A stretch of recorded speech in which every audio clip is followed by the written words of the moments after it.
Katika Yohana 12:46 anasema, mimi nimekuja ili niwe nuru ya ulimwengu, na kila mtu aniaminie mimi asikae gizani.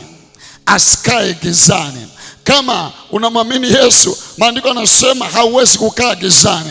Na Biblia inasema nimekuja ili niwe nuru ya ulimwengu. Nataka pia ujue ya kwamba maandiko yanasema kama Baba alivyompeleka ndivyo Yesu anasema nami nawapeleka. Kama alivyokuja kuwa nuru ya ulimwengu, wewe umekuja kuwa nuru ya ulimwengu. Haujaja kufichwa, haujaja kufichwa, haujaja kufichwa. Umekuja kuonekana ili kutangaza utukufu wa Bwana na wema wa Bwana katika kizazi chako. Kama ni wewe, nisikie usema amina iliyo hai.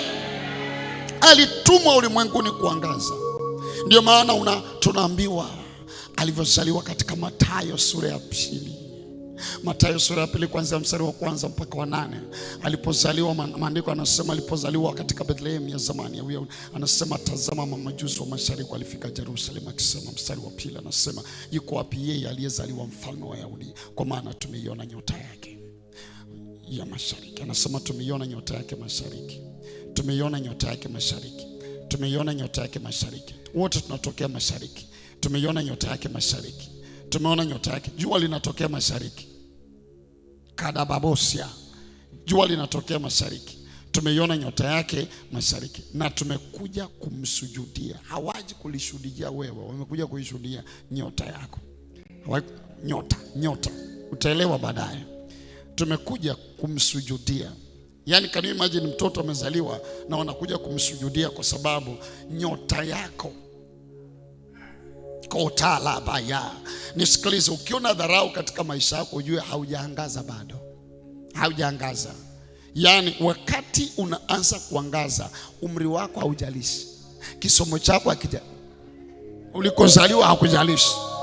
Walikuja bila kujali ana umri gani. Tumeiona nyota yake na tumekuja kumsujudia. Mstari unaofuata maandiko yanasema, basi mfalme Herode aposikia fadhaika, Jerusalem pia pamoja naye. Ujue ya kwamba nyota ya mtu kuangaza inachanganya watu. Inavuruga mpaka ufalme. Taifa nzima litaharuki kwa sababu wamesikia kwamba kuna nyota ya mtu imeonekana. Maana kama kuna vita katika ya maisha, kuna vita kwenye kuonekana.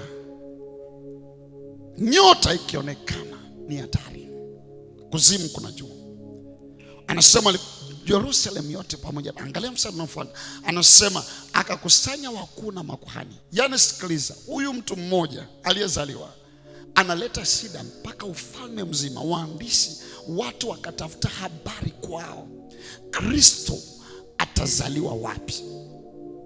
Maandiko yanaendelea kusema kwamba, anasema mstari unaofuata, anasema nao akamwambia katika Bethlehem ya Uyahudi, maana ndivyo ilivyoandikwa na nabii. Labda hatuna Biblia ya kusoma habari zako wewe, lakini nataka ujue njia ndio ile ile. Wewe ni kiumbe cha kusudi. Kabla hujazaliwa ilikwisha andikwa, na kuna vitabu viliandika. Tumesoma habari za Yesu, lakini kuna kitabu kimeandika habari zako wewe, ya kwamba ilitabiriwa na ikasemwa ya kwamba iliandikwa na ikatabiriwa ya kwamba utazaliwa. Mstari unaofuata maandiko yanasema, nawe Bethlehem katika nchi ya Yuda, mdogo kama katika wajumbe wa Yuda, na kwako atatoka mtawala atakayechunga watu wangu wa Israeli.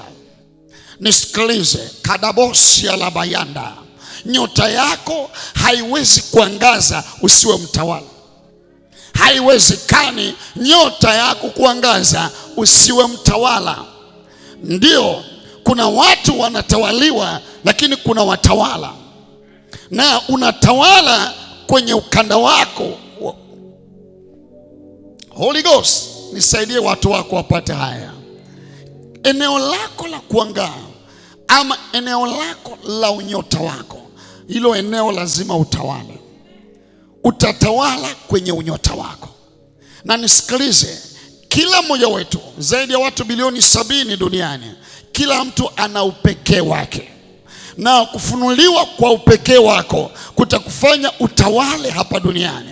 Watu bilioni 7 wanaweza kukuangalia wewe, wakakutamani wewe, wakakuiga wewe. Kwa nini? Kwa sababu upekee wako kufunuliwa ndiyo nyota yako kufunuliwa, na watu wanafuata upekee wako.